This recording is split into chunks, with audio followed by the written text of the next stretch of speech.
হাসান ভালো আছে, এক কিছু থাকতে পারবে না, এই সব পরিষ্কার করে ফেলাইতে হবে।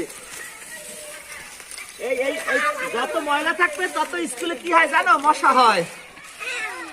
মশা আমরা দূর করে ফেলাবো এবার।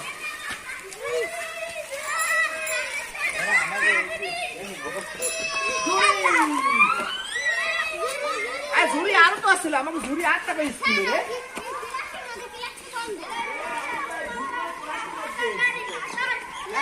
সবাই নিয়ে আসো, এই যে ডং ডাং সিটে